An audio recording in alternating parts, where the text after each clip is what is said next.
Today, we're going to talk about a big change that could be on the horizon for ADU laws in California, which is why I'm live streaming on the anniversary. I wanted to talk about a bill called SB 765, which is currently being debated by our state legislators. This law would allow local cities and jurisdictions to change the ADU setback requirements to be more restrictive in their city or county. That could change everything. You know, the same surge in accessory dwelling units we've seen from the less restrictive statewide setbacks, if that gets rolled back, you know, we could see a big dip if your city or county happens to enforce stricter laws. And so I'm going to tell you a little bit about the law. We'll talk about what I think about the law, what I've heard from our community when we do polls about the law, and then I'll tell you how you can write to the state senators if you want to affect change. All this is in the description below if you don't want to watch the whole video, but we're going to do a little live stream, and then if you've got any questions throughout, pop them in the. Okay, let's talk a bit about this law. So right now, everywhere in California, if you can build up to 800 square feet, as long as you respect a 4-foot side and rear yard setback and stay under 16 feet in height. If this law, this new law passes, it will take out that 4-foot setback, and it will allow local cities, local agencies, which is usually a city or county government, planning commission, to have ordinances, to enforce ordinances with stricter ADU setbacks. And those are specifically setbacks specific to ADUs. So the way the law is worded right now, it would allow you, it would say, no, you can't build housing so close to the property line. You could build a pool house or a wine cellar or like a yoga studio, but no, don't put housing there. And that just seems like it's not what it's intended to be, right?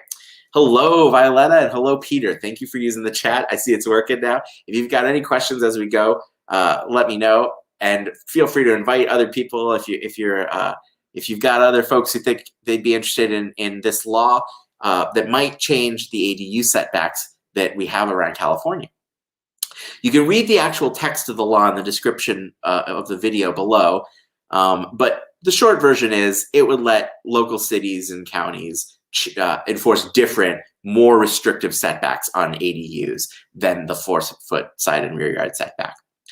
Now, when I look at what Senator Stern has said about this law, he's like, hey, this is just a cleanup, right? The 4 laws that passed in 2019 that went into effect in 2020, they kind of overlap in funny ways, and they're a little complicated, and maybe they took some power away from local cities and counties that's gonna upset people, and that's gonna make it hard to adopt ADUs. And if we make some basic concessions that give a little bit of power, reasonable power, back to the cities and counties, then people will like the ADU laws more, and on the whole, there'll be more acceptance. That's what. Sorry for the 3 people just came in. I was just expressing what Senator Stern has said in public about SB 765. This law that would make it possible for cities to make it harder to build ADUs close to your property line. So if you take that argument in good faith, then I would say there are ways to amend this law, the wording of it, before it gets passed, that would actually do that. It would give some power back to the cities and counties. It could make ADUs more popular on the whole, and it would still allow for the construction of a lot of ADUs. I think the way the law is currently worded, it does not do that. And so, to help people, if you feel strongly about housing in California the way I do, and you want there to be this ability for individual homeowners to build new housing without subsidy, you know, it's a pretty cool way for us to reduce the housing shortage in California. If you feel strongly about this like I do, you might want to use the link in the description below. I've got 2 letters. One that just says, hey, I don't like this law. I oppose. And if you want, you can send that to the committee, the housing committee at our state senate office. And the letter is based off of a letter written by the Casita Coalition, which is an advocacy group all about ADUs. I amended it with the perspective of my community, because I've done a bunch of polls with you guys and a bunch of surveys and a lot of conversations in like the Facebook group and on the phone. And so I've amended that letter with some of some tweaks that I think represent our community at How to ADU. So you can use that letter to say, I oppose this law. On the other hand, if you are open to the law passing but want it to be restricted, and that's kind of my viewpoint, like I get that we want a balance, right? We want ADUs to be buildable, but we also don't want people to go exaggerate and build ADUs without thinking about the impact on the community. And so I'm all about working with local governments and compromising, right? So I've written a version of that template letter that says, hey, local agencies like cities and counties can enforce different ADU setbacks for ADUs above 800 square feet. And that follows the same language as a lot of the other laws, right? Local cities and counties can also enforce lot size requirements, FAR requirements, open space requirements, and all of these kinds of spatial requirements, as long as the ADU is larger than 800 square feet. If it's under 800 square feet, there's a statewide exemption that allows that homeowner to build the ADU within 4-foot side and rear yard setbacks and 16 feet in height. I think that's great logic. It already exists in the law. If they want to pass this bill with the good faith argument that like this will make it easier for people to understand that ADUs are a good thing and they won't negatively impact the community, then they should use that same logic. So there's two template letters that you can use. One that's I oppose, and one that's I oppose the current wording, but would take this compromise. And both of those you can email to the email address in the description below, and copy me and copy Carrie at Inspired ADUs, who's giving me some bandwidth to work on this issue and sharing her experience building dozens of ADUs in California with me, so that I can bring that to the letter as well. And so you just email committee@senate.ca.gov, and you CC those two addresses, and that'll get to them. There's also this portal you can use, Cal Legislation.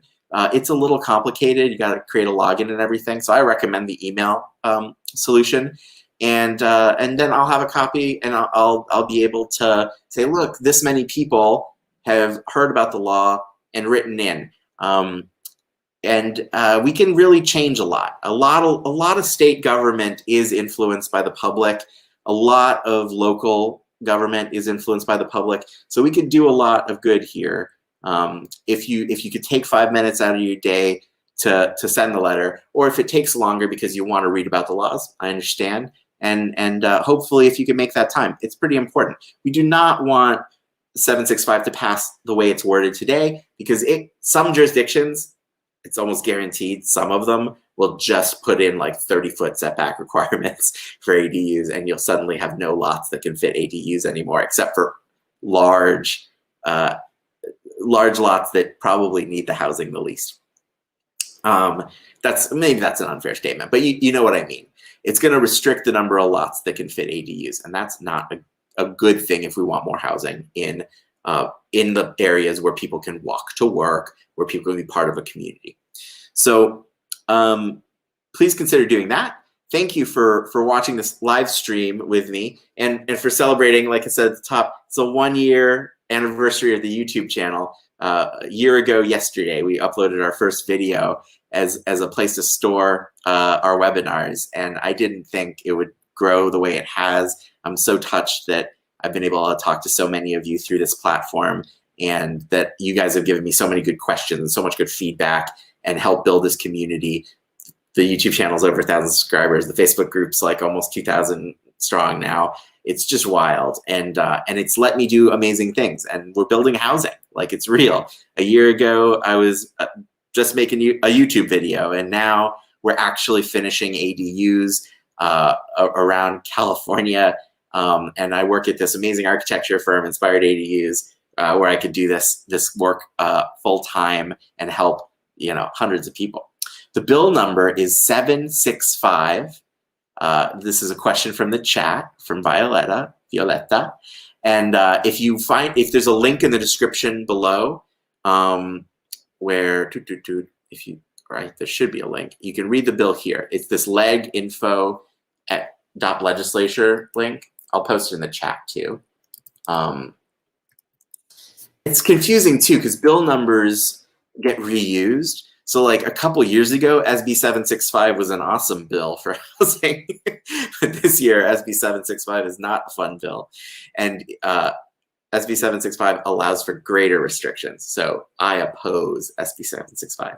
There's also a couple polls in the video description, in the video link, sorry, in the link in the video description below. If you vote in those polls, it lets me tell people like, hey, look, I asked 30 people in the community came out and voted on whether they like the law or not, or they voted on whether they trust their local government or not. And I think the huge issue here is the first poll I ran on Facebook, Twitter, and YouTube got about, I think, like 50 votes. And the question was, hey, this law's brewing. If the city or county could set their different ADU setbacks and it could be more restrictive, do you, as a homeowner and a resident, trust your city or county, or would you be worried? And over 85% of people in all three platforms said they would be worried, right? And to me, I thought this is a little bit much ado about nothing, right? Like, I don't know if this law is gonna even pass. But when I saw how worried people were, I said, well, we gotta do something. We gotta give people a way to not just be worried, but write to your Senate, tell them, hey, this is not okay, I'm worried. And that's all it takes sometimes. A question in the chat is, what are the timelines for this new law? When is it expected to pass? The way the state legislature works is a little bit beyond me, honestly. And if it's beyond me, it's currently in, what's the status called?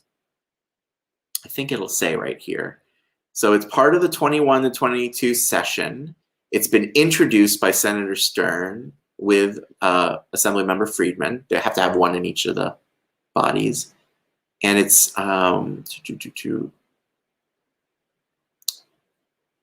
status is so it was in print it was introduced on February 19th, and it has been referred to the committees on housing and government as of March 3rd. So you can see kind of the history. Honestly, all of it's Greek. We're not sure when it will be moved out of committee. They can also change the wording while it's in committee, which is why I wrote 2 template letters. One that says like, hey, if you change the wording, it's not as scary.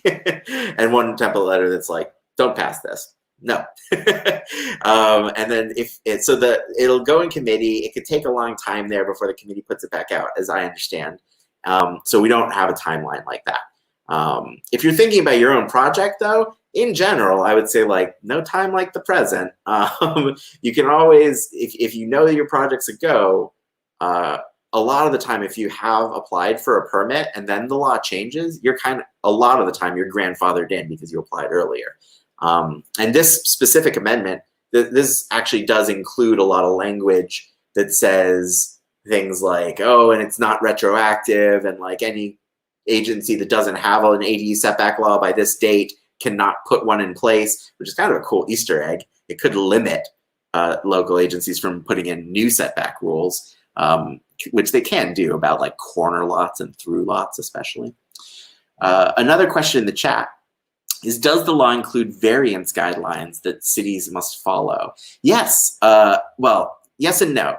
It includes variance guidelines, which it's a very good question, Violetta. So it says that if your lot doesn't allow you to build an ADU because of the setbacks enforced by the local agency, so yeah, I'll just finish that sentence. Sorry. If your lot does not allow you to build an ADU with the local agency setback rules, you can petition for an alternative setback. The city does have to follow that petition process, but it doesn't say that they have to give it to you. So it goes back to being a discretionary variance process.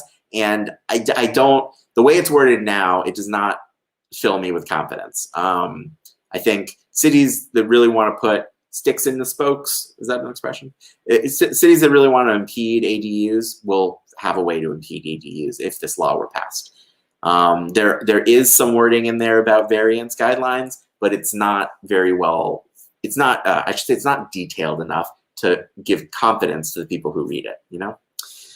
Very good question. And to explain that to everybody, a variance is like when you actually apply to do something outside of what's allowed by the code.